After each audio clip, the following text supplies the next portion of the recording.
Si beaucoup se moquaient gentiment de la chance de Didier Deschamps pendant de nombreuses années, il semblerait bien que cette époque soit révolue. Le sélectionneur des Bleus doit faire face à une avalanche de blessures depuis plusieurs mois. Premier forfait et non des moindres, le poumon du milieu de terrain N'Golo Kanté a dû se retirer en raison d'une blessure qui l'handicape depuis le début de la saison. Son compère au milieu de terrain et pièce centrale de la victoire des Bleus lors de la dernière Coupe du Monde en Russie, Paul Pogba sera également absent, puisqu'il souffre toujours de son genou. Si est donc l'intégralité du milieu qui est à revoir pour les Bleus, mais les problèmes ne se sont pas arrêtés là.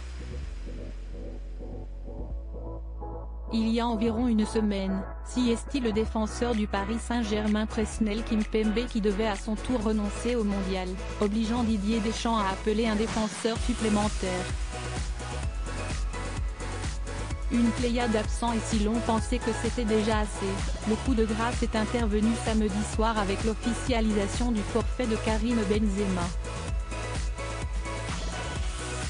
Si l'on savait qu'il s'entraînait à part depuis un moment en raison d'une gêne musculaire, le sélectionneur et les joueurs se montraient confiants sur sa participation, mais lors de l'entraînement, le tout récent Ballon d'Or a été victime d'une blessure à la cuisse. Un gros coup dur pour la France, qui va désormais devoir tout miser sur son autre star, Kylian Mbappé. Tu en avais besoin pour les matchs à élimination directe, donc je trouve ça dommageable. Il ne fallait pas le pousser, une absence qui a énormément fait parler sur le plateau du Canal Football Club, l'émission consacrée au foot et présentée par Hervé Matou, un des consultants s'est montré particulièrement véhément à l'encontre de Didier Deschamps et de son staff. Joueur de l'équipe de France entre 200e et 2013, Samir Nasri s'est dit convaincu que la situation aurait dû être mieux gérée en interne, lui qui a pu parler au téléphone avec Karim Benzema. La gestion a été mauvaise avec lui, assure l'ancien Marseillais, qui affirme que le joueur du Real Madrid est actuellement dépité. On n'avait pas forcément besoin de Benzema pour l'Australie, la Tunisie ou le Danemark.